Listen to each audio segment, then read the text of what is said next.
You've tuned into Living the Miracle with hosts Michael and Raphaelle Tamura. You are meant to live a joy-filled life, and you most certainly can. In this program, you will learn simple yet powerful psychic tools to help you fulfill your soul's purpose in this world. Now, here are your hosts, Michael Tamura and Raphaelle Tamura.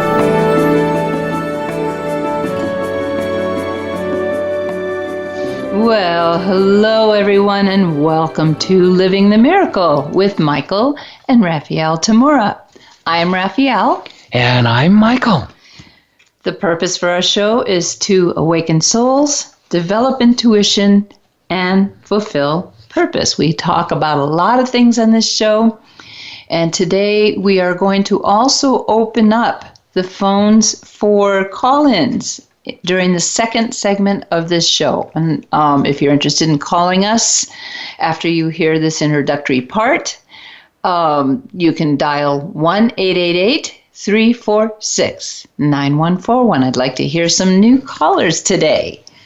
All right, so today our exploration on our episode 43 is all about what it means to open your third eye and see.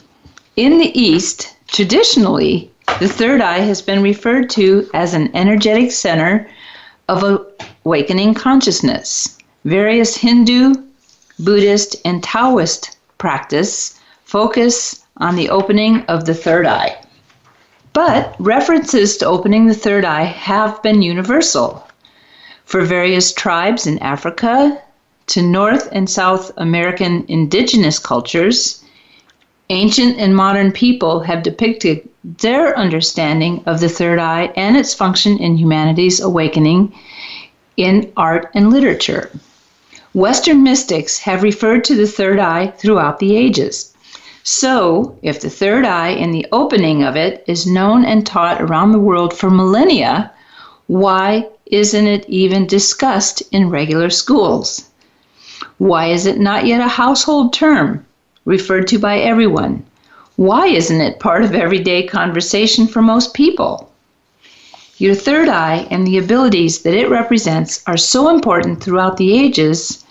There have been those who have fanatically sought to keep the knowledge and know-how hidden from the masses.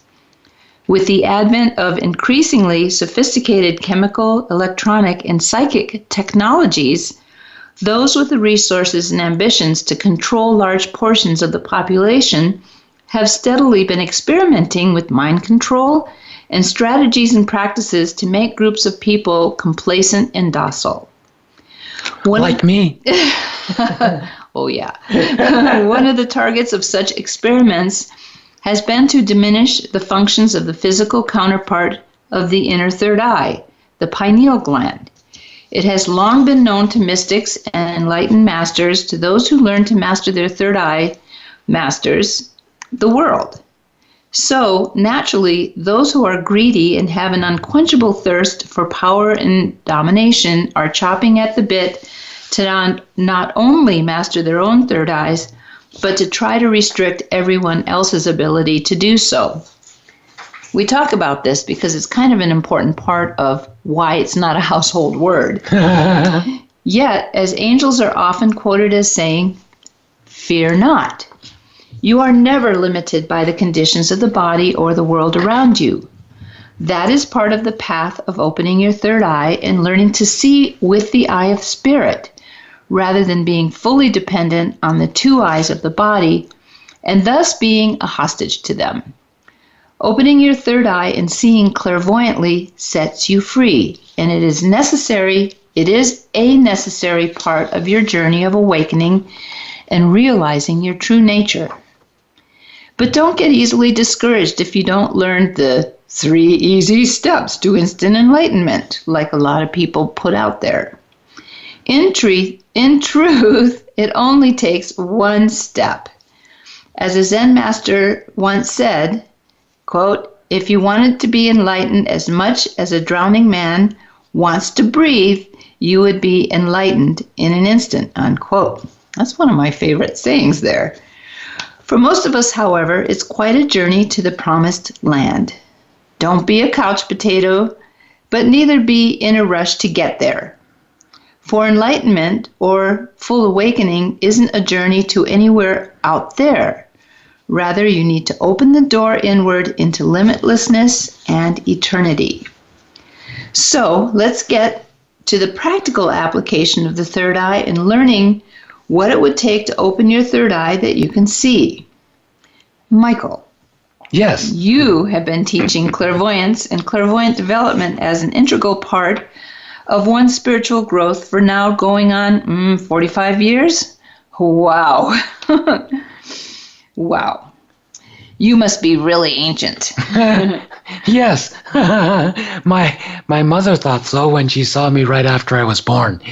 I suppose once you're ancient, you're always ancient. So, in all of these years of taking part in teaching literally a number of thousands of people, pretty much to where they can not only see auras and energy flow and chakra centers and spirit guides and all, but to a point where they could actually give people clairvoyant readings and healings, what were a couple of the biggest hurdles for them to overcome from your perspective? Well, as amazing as that may sound to some of our listeners, getting started in being able to read people in depth clairvoyantly is just the beginning. Once a person gets to that stage in their spiritual growth, we can really start to learn and grow. That's once you're, pretty well reading people clairvoyantly. But don't let this discourage you, because everyone will eventually arrive at their true destination by hook or by crook. Okay, so what are a couple of the greatest obstacles I've most often observed people having to overcome in learning to open their third eye and develop their clairvoyance? First of all that seeming obstacles seekers run into are not really complicated and difficult things in and of themselves. In fact, the most difficult parts seem difficult because the student has become an expert in making things difficult over the years before they reawaken to their need to learn to see with the inner or third eye of spirit. The biggest challenge in learning is really unlearning all the bad habits that they've learned to imagine that they don't see as spirit clairvoyantly. But more specifically, the first challenge is to get into the present moment. Pull yourself out from the past and the future. That's a tricky one. Yeah, because if you pay attention to what you're thinking about and what you're concerned about and everything on a day-to-day basis throughout the day, you'll be surprised. You'll be amazed how much of the time of every single day you spend regretting the past, worrying about the past, being afraid that the future is going to bring out the same stuff as what you couldn't stand in the past, or things like that. Past, future. So in relationship to seeing clairvoyantly, as long as you think your seeing is in the future, as in, when I learn to develop my clairvoyance enough, I'm going to be able to see auras and read people. Guess what? What did I just do? I put my clairvoyant seeing into the future. I said, when I learn to develop. So, yes, I want to become clairvoyant. That's where many people are at. And I'd love to be able to see. But I don't see yet. I'm going to see once I learn it, once I become able to. That's putting it into the future. That's separating your inner innate ability of seeing outside of yourself, separate from yourself, into this really non-existent place called future. That's only in our mind. There's such a thing as a future. You're imagining to yourself over and over that one of these days, when you do things right, you'll get to see clairvoyantly. You got to drop that way of thinking.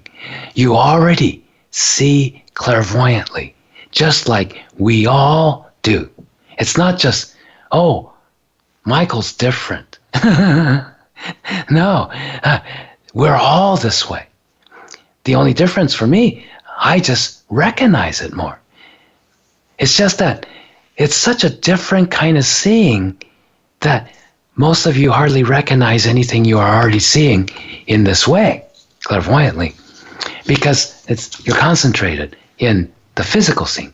It's not too different than being so preoccupied with getting to your office downtown in time. I'm late, I got to get there. And you rush past the most beautiful garden in the meticulously maintained park on your walk to your office. And when your coworker says to you, you're so lucky that you get to see that beautiful garden on your way to work every single morning and on your way home every afternoon, you have no idea what she's talking about. Oh, you are completely distracted to, I got to get to work, I got to do this, or you were already in your, the email you're going to write or the meeting you're going to have. That's how most people are with their clairvoyance. It's not that they don't see or can't see. They're just way too preoccupied with more pressing worldly matters. Well, at least more pressing to them, that they don't recognize what they're seeing other than what's right in front of them physically. And even that they miss, right? And they go, what? I didn't notice that. But if you can, look at, if you don't notice a lot of physical things right in front of you that's happening because you're so immersed in worrying about something, or, stressed out about doing this or that or something correctly, how are you going to possibly recognize what's right in front of your third eye that you're staring at all the time? So that's one of the biggest distractions.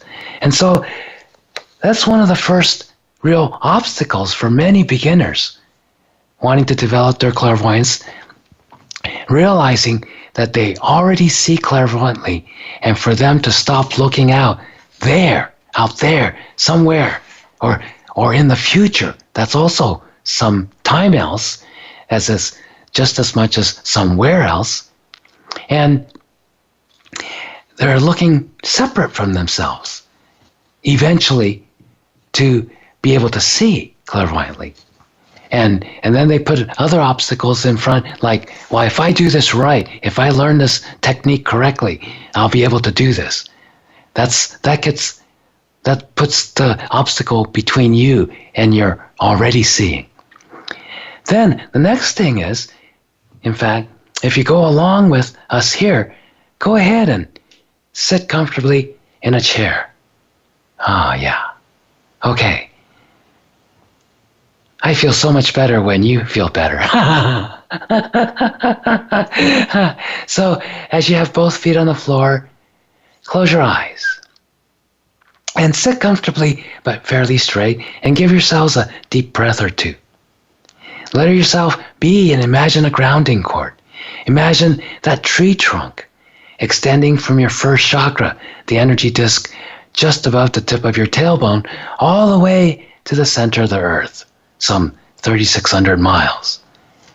That's your grounding. Imagine that tree trunk clearly extending. It's connecting your first chakra to the very center of the earth. Now imagine that you're behind the center of your head. You're behind your eyes in the center of your head, and you're aware and neutral. Not you're going to be aware and neutral. You are aware and neutral right now. You're aware and neutral to everything you're experiencing. Let them just be, whether it's an itch, whether it's a pain, discomfort, noise, or some thoughts going around in your head. Just let that be. Neutrality means letting it be. Notice that normally, when you think of looking at something or seeing something, you look with your two physical eyes, even without thinking. That's a lot of practice you've had looking and seeing with your two physical eyes. You do that every day, unless you're physically blind. But to open your third eye and see clairvoyantly, you don't use your physical eyes at all. That's not how you see clairvoyantly. So that's part of the reason I have you close your eyes first. And as you close your eyes, tell your eyes they get to relax for right now. They don't have to work. They don't have to look. They don't have to see. And so, just like when you sleep, you're resting your eyes. So let them rest for right now. And when you're certain, I don't have to look with my physical eyes, then naturally, when you decide, but I would like to see with my third eye, I'd like to see clairvoyantly, you start withdrawing your energy and attention from what you might see physically with your eyes, and your awareness starts to transfer to the third eye area, the sixth chakra, your eye of the spirit. And to open your third eye and see clairvoyantly, you have your attention, your energy center right behind the center of your forehead. It's a major part of your third eye structure. Notice as you decide to see with your sixth chakra, your third eye, your attention and energy and awareness begins to move out of the physical eyes even more and into that center behind your forehead.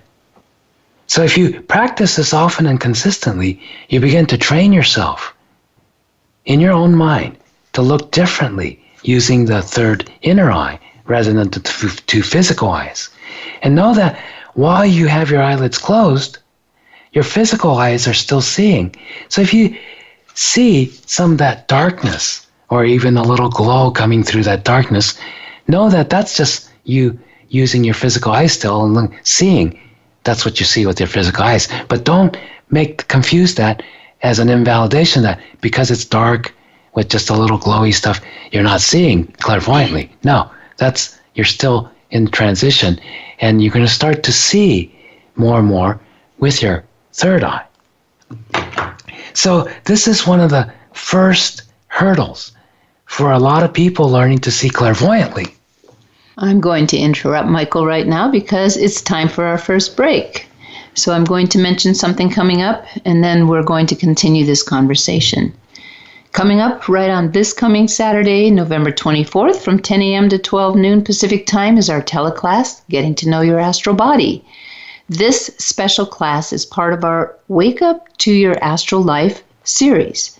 Your astral body is the subtle energy body that you travel in when you're on the astral plane out of your physical body. To steal a line from a credit card commercial, your astral body. Don't leave your body without it. We hope you can join us for the teleclass. Get details and sign up on our website events calendar section, michaeltamura.com. That's our website. Or call our office at 530-926-2650 during regular business hours, Pacific Time, Monday through Friday to sign up. And the sign up is a little different this time, so listen to the voice message on our office phone for that. We'll explore more about opening your third eye and seeing when we return. We will be right back. Hey there. Thanks for listening to the show. If you're ready to take the next step on your spiritual path, develop your intuition, heal your spirit, and fulfill your life's purpose, please visit livethemiracle.com, our learning sanctuary for the soul. Welcome back, everyone. Today we're talking about what it means to open your third eye and see, as well as what's involved in doing that. You know, the word clairvoyant means clear seeing. And of course, that sounds like something you do with your eyes. And yes, you can see clearly with your eyes or not. But this eye is one that's naturally, actually in every creature that has a head. But human beings are much more evolved, and many of you are walking around with that third eye half open, or a third open, or partially open, and you don't even know it. So Michael was talking about closing your eyes and tuning into that third eye. And Michael, could you talk a little bit about, in India where people put the little bindi dot right between their eyebrows to say hello to that third chakra? The sixth chakra. I'm sorry. The third eye. Third eye, sixth chakra. My mistake. Too many numbers. Yeah. So before the break, you were being in that meditation space. So if you can continue, if you like to join us with this, just have both feet flat on the floor, grounded with that tree trunk. Imagine that tree trunk going all the way from your first chakra, right above your tip of your tailbone, to the center of the earth. And notice what happens. Yeah, you're letting go, and you're letting yourself be. The more you can let yourself just be as you are, the more you start to be the spirit, soul that you are, that you really already are. You don't have to become that. And the same goes with your clairvoyance. As you're in the center of your head, just imagine being in the center of your head with your eyes closed. Notice how that starts to settle into being more neutral, quieter. You might start to be aware of more thoughts going on in your head, but that's okay. Just let all that be, and after a while, if you don't, put a lot of energy in it, it'll just start to pass through, and thoughts will change, feelings will change, but you'll stay neutral and centered. And with your eyes closed, what we were doing earlier was, relaxing your physical eyes and just going, okay, I don't have to use my physical eyes right now. I'm going to use my third eye. And as you obviously want to see clairvoyantly, your awareness, when you don't have to pay that much attention to the physical sight and physical eyes, goes to your third eye. And you might start to notice there's a kind of a sensation or something happening right behind your forehead. And Raphaelle was asking about that bindi dot that a lot of the Hindu people put right between the eyebrow area. Well, there's a whole area that's related to your third eye. There's a lower part and the upper part. And in this, we're using the upper part, which is more directly behind your forehead, just slightly above where most people put their bindi dots. Where that bindi dot is between the eyebrows, that's where you start to see more clairvoyantly of what's in this world with your etheric body. But that's for another show somewhere down the line. But when you put your attention behind the forehead, then that's going to allow you to start to see much more easily where people are at, their energies, their aura, and what they're creating, so forth and so on, as the soul that they are. So as you're starting to transfer, you might start to notice, for many people, when you close your eyes, you first notice the darkness from closing your eyelids. Well, that's still looking with your physical eyes. That darkness is only seen through your physical eyes that's used to seeing the brightness of day or lights in your room. And when you close your eyes for a little while, you're still looking with your physical eyes, so everything turns dark. Except after a while, there's a little bit of a glow. If there's any light, sunshine or artificial light in your room that's bright enough to pass through the thickness of your eyelids, then you start to see a little glow through the darkness. But that's still looking with your physical eyes. Let that just be. Don't get too hung up on that one way or the other, because that's not the clairvoyant seeing. That's just you going into rest mode on your physical seeing. Then, more and more, as you start to recognize that and not separate your seeing from your inner self, by saying, okay, when I get clairvoyant, I'm going to see auras. No, right now you're seeing it. Right now you're seeing everything clairvoyantly, but the only catch there is you might not be recognizing most of what you're seeing. Okay, that's the only difference between Raphaelle, me, and you. We recognize more of what we're already seeing.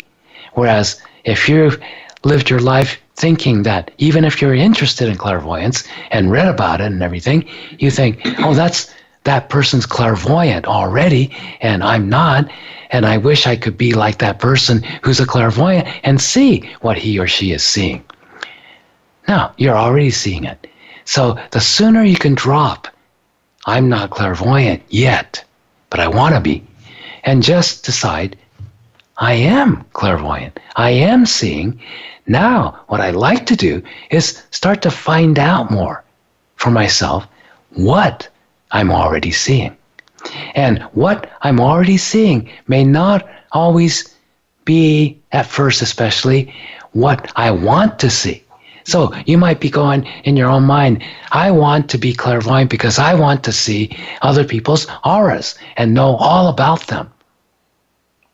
Okay, that's fine.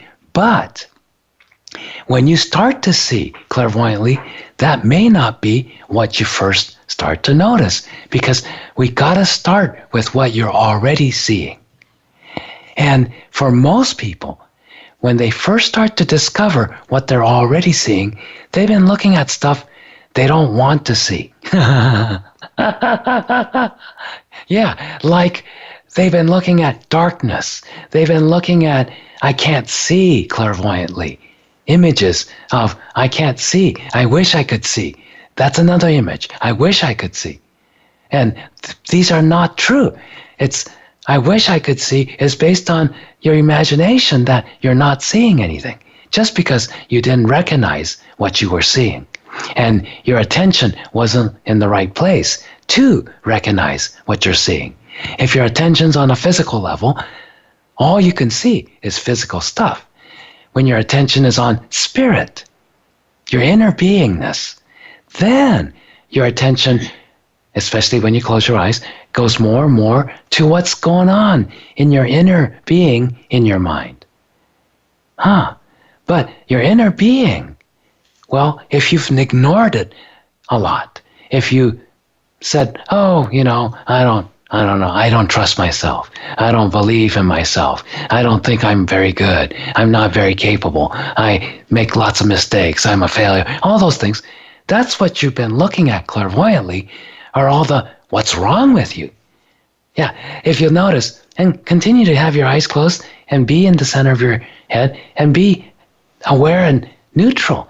Because as I talk about this, some of these things are going to come up, and I know already several of you, yeah.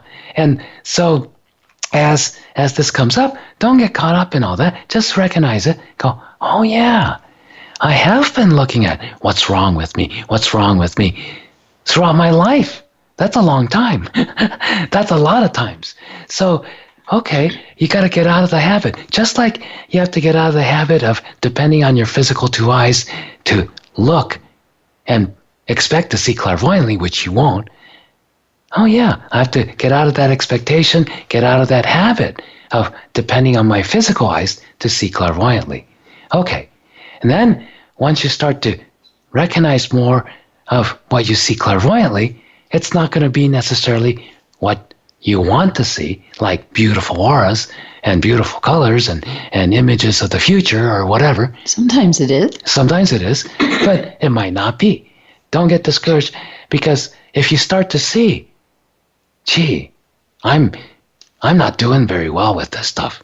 Yeah, I've been trying to do what he just said, but yeah, I don't see anything. That's what you're seeing. This is a huge obstacle for most people to get going, because they're seeing so clearly, but it totally doesn't fit their expectation of Well, every clairvoyant I've ever heard talked about you have green in your aura, red in your aura, yellow in your aura, and this is what it means, and you're having a hard time with your relationship with this person, and your future is going to be like that. I don't see any of that stuff. And so you dismiss what you're seeing, invalidate, but what you're seeing is actually very accurate when you start to recognize, oh, I'm not seeing anything. I can't see anything. I wish I could see. That's what you're seeing. That's been in your mind for a long time. But it doesn't look like anything, does it? No. It seems like just you're hearing thoughts. And you're knowing thoughts in your head. And you're knowing the frustration, the feeling of invalidation or failure or mistake or something's wrong with me kind of thing. You're looking at all that stuff. And that's why you're feeling it. That's why you're thinking it. Because these thought pictures and feeling pictures have already been there. So what you do with that, this is the next step. But you have to be, again, aware of being grounded, center of your head, neutral, and go, okay, I don't have to keep on looking at all those, pictures of me being stupid or retarded or, not very good or I can't do this, all that stuff. Those are just images. So imagine a picture of a rose out in front of you. You're making a new space to put all those thoughts and feelings and images from your mind into a different place, into this rose. And just imagine you're lifting those thoughts and pictures and feelings that go in those pictures, and they're all moving into that rose, out of your head, out of your conscious part of your mind, into that rose. And notice as you let it all go, and once you know they're all in the rose now, okay, now imagine the rose exploding into this bright light. Imagine this flash. Yeah, you just exploded all that. Give yourself a deep breath. And notice any subtle difference. Okay? And then imagine a bright, beautiful gold sun above your head. Gently bring in that gold sun. Fill up from the top of your head to the tips of your toes, fingertips, everything. Your whole space fills up with this golden energy of life. And imagine every cell of your body coming alive with this golden sunshine. All right. And then once you do that, say hello to yourself, congratulate yourself, stretch, and then gently bend on over. Always finish any meditation like this, bending on over, dangling your arms and hands and head just to release any excess energies. And then come back up gently, open your eyes. Now, you can look with your physical eyes. And you might notice it takes a few moments to readjust to seeing with your physical eyes, physically. So, now give yourselves a couple of deep breaths. And notice as you're now resuming seeing with your physical eyes and look around the room with your eyes open, and you see, your legs, and you see maybe the chair you're sitting on, the floor, ceiling, color of the wall, whatever. And notice, that's very different seeing than what you were seeing before. Okay? And that's partially because you've cleared a lot of energy that's not yours out of your space just by doing these exercises. And that will make it much easier the next time you close your eyes and go in the center of your head to start to tune into your more clairvoyant seeing. Michael, I was thinking about this while you were talking, and that is, it's very much like if you go into a crowded, noisy room, and if you're not talking to someone, let's say you're quietly sitting in a corner, and you decide to tune into that person way over on the other side of the room and what they're saying. And if you're really in your center and really have your ears tuned, you can hear what that person is saying all the way across the room, whereas otherwise that person's voice is just mixed in. And it's like that with your clairvoyant seeing as well. Yeah. So anyway, we're about to come upon our second break. I have some. That went I fast. know it did. So Michael wanted me to mention to you, and I would like to mention to you as well, if you haven't read his wonderful book, You Are the Answer, Discovering and Fulfilling Your Soul's Purpose, this is a perfect time to do so. It's a classic. And it will make a great Christmas gift for your friends and family. You can get it through our website, michaeltamura.com, or through amazon.com. I promise it'll be worth your while. Also, while you're on our website, be sure to check out our current teleclass I talked about before. In the ongoing series, You Might Be More Psychic Than You Think, Developing Your Soul Abilities for Your Spiritual Growth and Fulfillment. Our next teleclass, Getting to Know Your Astral Body, will be given this Saturday, November 24th, from 10 a.m. to 12 noon Pacific time. When we return, we'll continue to help you open your third eye and see. We will see you in a couple of minutes. Thank you. Great to have you back. Well, we've been discussing what it is to open your third eye and see, as well as what it takes to do so. So, Raphaelle, you've been teaching over 3 decades. Yes, that's how old I am, huh? Yeah, you started when you were 3, right? Right, yeah. right. Maybe. So, in all these years of teaching clairvoyance and clairvoyant development, what's some of your top or chief observations and what would help people get going more on developing their ability to see clairvoyantly? Well, there's a lot of things. Of course, I always recommend these meditative techniques that we teach or that other people teach to get you to your center and quiet.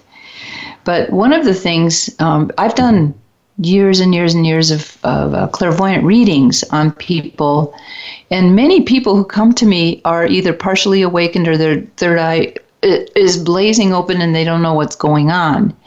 In fact, some people become really afraid about what they're seeing and so forth, such as when they see the future and it's negative and all this, and we can talk a little bit about that. But one of my favorite insights I like to give to the budding clairvoyants that come my way is that when that third eye opens up, it's like discovering a part of yourself that you forgot about. It's like owning a house that you've lived in for the length of your lifetime, and suddenly you've discovered a room that wasn't there before, or perhaps discovering when you're in the house and you've opened the curtains for the first time and there's a whole nother world out there. And some people get kind of afraid when this happens, and what I tell them is, hey, that world has been here all along. If you were living in a house where you never looked outside, and then suddenly one day you looked outside and there's this whole incredible world out there. Or, if you were a cat who's been inside of a house all your life and somebody throws you outside, it's almost overwhelming. I watched that happen with my cat Merlin one time when he got out of our house. Is all he could do is be in the little circle of area in front of our house that he could view from his favorite window. And we're like that. We kind of limit ourselves quite a bit. And when we're able to start to perceive something else, and it could be very, very positive, it could be very neutral, or it could be really negative. But when you're looking from the center of your head, the third eye place, being, when you're meditating, you come into the center of your head, you clear everybody and all their thoughts and all your thoughts out of there. It's a place of neutrality. It's a place where it has no judgment. It's just you see what you see. So if you open your curtain every morning like we do at our house, what's out there is what's out there. And what's out there is really a part of everything anyway that you just didn't know about. Yeah. And, this is a human nature, I think, where we tend to dismiss what's obvious to ourselves. It's like, you dismiss it in the way of, this is obvious. It's not anything special. It's not anything to talk about. It's not anything, unusual, extraordinary. Everybody must, know the same thing, see the same thing. So why bother? It's like we wouldn't normally start a conversation of me going up and saying, Raphaelle, do you notice the air? Are you breathing? Things like that, because those are all assumed. It's obvious there's air. It's obvious we're breathing. If we're not, we wouldn't be talking. But on a psychic level, we do the same thing. And one of the things I notice all the time as a teacher, as I've been teaching for all these years, is, what's obvious to me is almost never obvious to most of the people, especially people who are drawn to me. They come to me for, learning something, and I'll say something to me, it's as obvious as I'm breathing right now, or air is all around us. But to them, what are you talking about? And I realized that's not unique to me. After I recognized that many, many, many years ago, I start to really observe other people and see what's obvious to them. And invariably, what's obvious, what I see as obvious to a certain person, it's not, she or he doesn't consider it worth mentioning, worth even thinking about it or meditating on, because it's obvious. I mean, doesn't everybody feel this way? Doesn't everybody see this? Doesn't everybody know this? It's obvious. So they're always looking for something that's not obvious. And they get into effort. They're dismissing a huge part of the doorway to getting to what they're really looking for, which is something that's not necessarily obvious, something they can learn. So, but we have to start with the very obvious, what's right in front of us, whether on a physical level, right in front of our physical eyes, or on a psychic level, right in front of our spirit eyes, in front of our third eye. What are we already looking at? And so then the other thing is most people are so full of expectations. Like I mentioned earlier, if you're expecting clairvoyance, if you finally become clairvoyant, then you start magically seeing auras. It could be that way, but it doesn't have to be that way. Sort of like an unfolding. Yeah, it's more of an unfolding. And for most people like Raphaelle's example is a great one of you've lived in this house for a long time, but there's a door room you never went in before. Wow, I didn't even see this before. It's like that. And at first it's like, it could be creepy. What if it's dark and, a lot of cobwebs and or the boogeyman is in there. So you might not want to, you're not going, I don't know, maybe I better wait until I have a friend here with me to open that door. Or you might be very adventurous and go, yeah, let's find out what's behind that door number 4. And you break it open, and then you might be disappointed because if you're adventurous, you're looking for something exciting, something new, and the light's not on and it's dark. Oh, okay, it's just like any other room that's in the dark, and it's cobwebby and dusty and it's not beautiful, and okay, that's the first thing you see. And don't get disappointed, because once you turn the light on, you might sweep up the floor, and that's when you start to, what's this floorboard that's loose? You pick it up. Underneath it is a treasure. Okay? So this is where you have to be like a child, be curious and go, let's see what happens. No expectations. You're innocent, right? You start in present time, no expectations, no looking at what it's going to be like, how it's supposed to be, what's the right way. What you've read in books or heard other psychics say. Yeah. I mean, when you read stuff like that, most people generally tend to have expectations. Oh, so far, every clairvoyant I ever read or heard talked about auras and colors and brilliant colors and spirit flitting around and saying all these amazing things to them. Yeah, that happens too. But there's a lot goes on in the world, in your life, that's not like that as well. So the first thing, what I also notice is once people really start to get to that place of, okay, I'm seeing, all right, I don't necessarily believe it, but okay, he said so, he must know something. Okay, I'm seeing clairvoyantly already. What am I looking at? What am I seeing? And especially in meditation, again, they might start to see thoughts and no thoughts and things like that and feelings from the past. Let that pass through. But again, even those things, if I were to say, give you a pad and pencil and you happen to be a pretty good artist, can you draw them? Not really. Not like if I said on a physical level, would you draw that chair? Well, even if you weren't an artist, you can draw some kind of semblance of a chair. Because it's a concrete thing that you can identify. You can put your finger on it and say, that is a chair. It's got a beginning to an end to it. But in clairvoyance, you're looking at spirit. You're looking at spirit energy. So you can see energy flow, energy patterns, but you're not going to be able to put your finger on it and go, that's a blah, blah, blah. Okay. And so most things don't even have words, even if it's a type of a structure. Like in India, the seers were seeing this particular energy structure, and they called it chakras in the body.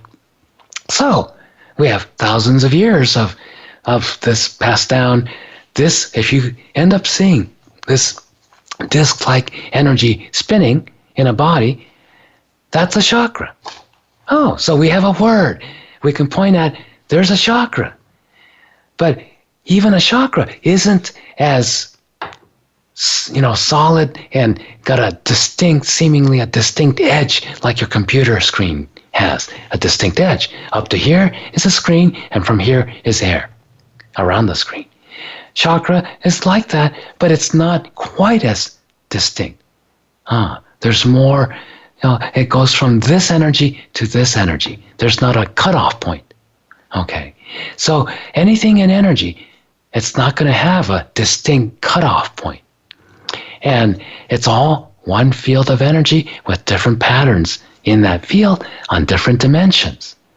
And so clairvoyantly, at first, you might not even have words in your own mind to say, well, this is what I'm seeing. But there's another aspect of seeing, which we call knowing clairvoyance. You don't see in the normal visual way, even though you are seeing the information. But how do you draw? How do you picture information? You really don't. But you know it. And that's the same kind of clairvoyance that all of you, every one of you already uses from time to time, where somebody's describing something to you or explaining something to you, and all of a sudden you go, I see what you're talking about, right? You've done that before. I see what you're talking about. And you literally are seeing the energy and information that person is trying to convey. That could be complicated, but all of a sudden you see the light. You seeingly, knowingly go, oh yeah, and this is what you mean. And that person says, yes, you get me. They get all excited.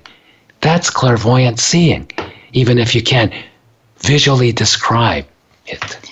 So, believe it or not, we're already coming to the end of our show. I think we're going to have a few more shows about this. We actually have an online course that's pre-recorded from a few years ago that we did called Spiritual Tools and Life Mastery Practices. Psychic Tools and Life Mastery Practices to Live Your Life Purpose. Yes. And you might want to check our website for that, because we do teach these tools, and opening up your clairvoyance really does involve a lot of your other very subtle psychic abilities that you're starting to tune into. Well, if you're interested in learning much more about your psychic life and learning how to live more intuitively, join us more currently in the greater Los Angeles area at the wonderful Hilton Garden Inn Calabasas for a very special weekend, December 1st and 2nd. The whole weekend will be for celebrating your psychic life.